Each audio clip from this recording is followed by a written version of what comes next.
Welcome to the Steel Studio Podcast. We're here with Rick Mooney. This is war! This is war! Ravens are going down! And Mike Mooney. Because these Browns fans, they're like hemorrhoids. Here's the Steel Studio Podcast. Hello and welcome back to another episode of the Steel Studio Podcast. We are here with our expert, Chad Schmock. We're here to preview the Buffalo Bills. Chad, what's the state of this team and how good are they? You know, I think they're an interesting team. They have a good record. They're a first place team. I don't see them as an elite team, but it's a team that you'll have to play decently well to beat. Big thing for them is going to be the quarterback Josh Allen. I think everything kind of revolves around him, and you know, you stop him and you're in a really good place. But they're a first place team. It's a playoff team, so it's going to be another big game on prime time for the Steelers.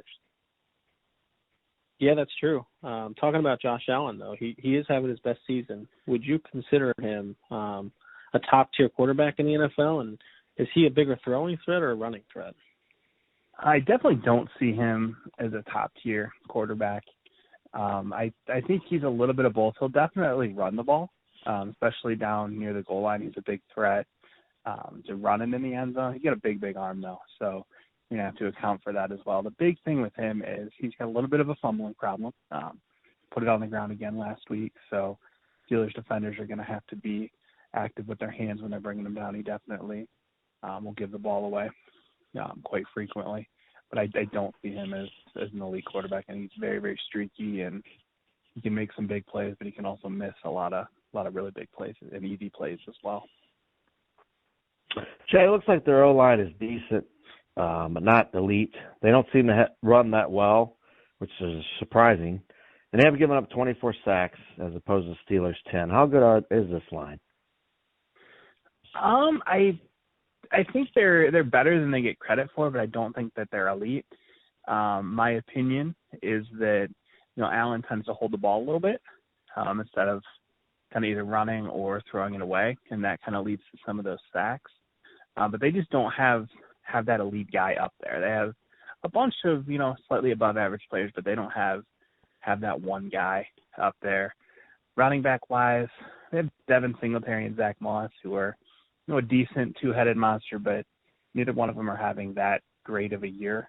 The majority of the big run plays is going to come from Josh Allen in the run game. So I think they do okay, but I think that's definitely something that they should look to upgrade in the offseason. Chad, do they throw to the Singletary a lot? Is he a threat catching the ball? Or he can. I mean, they'll dump it out there. They run some wheel routes, but it's not huge in the playbook. They're more of a vertical passing team, and just really trying to go deep. Yeah, because it was evident last night you were missing Devin Bush there because Washington was doing those passes to the back. I didn't know if the Bills would try to do the same thing or if that's something they even do. But that was a pretty good line we played last night. That was the first time they've been healthy, and that was probably one of the toughest ones we've played all year. Very talented young line in Minnesota or in Washington for sure. Hey, Chad, the receiving core, I mean, as we were talking about them, they obviously look pretty good, really specifically Diggs and Beasley. I know you mentioned they're vertical. What kind of routes do they typically tend to run that way, and how do they match up against the Steelers secondary?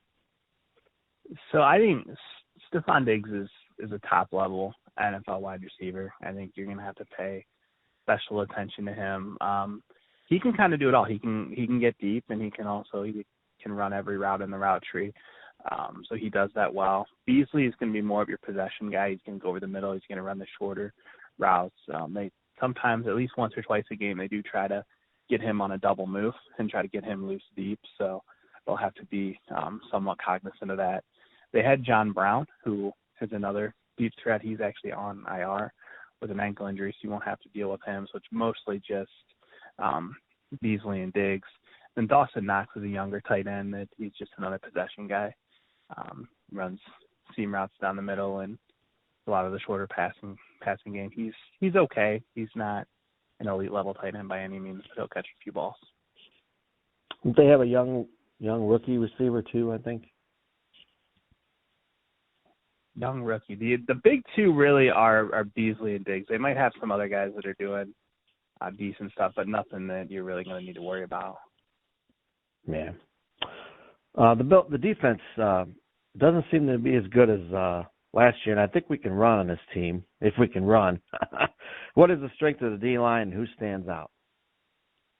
So, in my opinion, again, the best defensive lineman, Ed Oliver, younger player. He was drafted in the first round out of Houston a couple years ago. Just really solid player. He gets to the passer real well.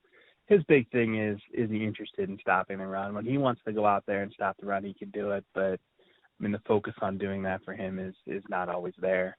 I also have Jerry Hughes and Vernon Butler up there. Again, solid players, nothing really to write home about. Oliver is kind of the featured lineman. They also have A.J. Epinenza out of Iowa, who's a rookie that's kind of more of a situational pass rusher, and he can get to the quarterback a little bit. But Oliver's really the main guy up there. Hey, Chad, how are the linebackers on this team, and really specifically Edmonds, who's the brother of the Steelers safety, Terrell? Has he played up to his hype? So I think he's a really good linebacker. I don't think he's having the best year this year, but I do think he's not quite an upper echelon linebacker, but I think he's really solid. He's their best linebacker by far. He can help out in the passing game. He can rush the passer, so he's pretty versatile. He can do a lot of different things. What about their secondary? Are they any good? Yeah, so I that's kind of what I think is the strength of the team. So they have Tre'Davious White is their best corner. He's got really good ball skills. I think you'll see him on Juju quite a lot. And then they have Levi Wallace out of Alabama, who not really a lot of hype coming out of college, but he just continues to get better and better. Josh Norman is their third corner, and their two safeties, Micah Hyde and Jordan Poyer. They'll come up and they'll hit you in the run game, and they have decent ball skills as well. So I think secondary is definitely the strength of the team. Have they got many turnovers in the secondary? Not as many this year. They were very much ball hawks last year, and they got a ton this year. That's really been hurting them. They haven't got a ton. They can turn you over, but it's not nearly at the level of what it was. And I think a lot of that has to do with they just don't have the same pass rush this year that they did last year. Man, every week we got to play these Alabama guys. It's killing us. There's a lot of those. There's a lot of those in the NFL. Coach Saban's doing something right over there. Well, Chad, obviously the Bills are home. They've won 5 or 6 since losing to the Chiefs. I'd say they're probably going to be the favorite in the media. But how do you see this game playing out? And give us a prediction. How far do you think this Bills team can go this year? I see the Steelers winning this one. I think it could be a little bit wider than people think. I think a 2-score game is not completely out of the question. I think you're going to see a really, really focused Steelers team this week. I think, Coach Tomlin's going to have their attention a little bit more. They're not going to be totally looking at that undefeated record anymore, and they're going to get back to basics and not make some of the small mistakes. So I think the Steelers win this one pretty handily, actually. As far as how far the Bills can go, I think they're a 1-and-out team. I think they probably lose, depending on who they match up with. I think they probably lose in the first round unless they get a really favorable draw. But I think both Cleveland and Baltimore probably beat them in the first round if that's who they play. Wow. So we're down to the last quarter of the season, Chad, and a big matchup in Cleveland, speaking of them this week. How good is this Browns team? What's your prediction for them against the Ravens? I think the Browns team's getting better every week. I think you got to be pleased with the development there. But with that said, I don't think the Browns match up well at all with the Ravens. What the Ravens do with getting Jackson loose and throwing to the tight ends, linebacker is a huge issue for the Browns, and Mark Andrews is just going to go nuts on them. Stopping the run's a bit of a problem, and they're going to have 3 healthy running backs. So I think they win that game pretty handily. If it's even a 1-score game, I think the Browns probably feel pretty good about that. But I just don't see a scenario where a healthy Ravens team loses that game. Yeah, you really can't count the Ravens out. They're a team that scares me in the playoffs because they could get it together, and they're still very talented. Very talented team, good defense, and they just possess the ball so much. I mean, if they start running the ball, get those 10, 15 play drives, all of a sudden the game's half over and you touch the ball twice. So I wouldn't want to play them in the playoffs if I was anybody. Right. So how about the rest of the AFC? And how about the Chiefs? Are Chiefs beatable? I think they are. You're gonna need a little bit of a shootout to beat them. But I think you're gonna see that Chiefs Steelers AFC Championship game, and I think that's gonna come down to the wire. Whoever has the ball last is probably gonna win. And I think it's gonna be great football. It's gonna be great for the league to see that game. But I can't see a scenario if everybody's healthy where it's not those two coming down to the wire in the championship game. Well, I'll take that. All right, Chad. Well, I think that's all we've got. Hopefully, you do see us in the AFC Championship game in the Super Bowl. But I guess thanks for coming on again, as always.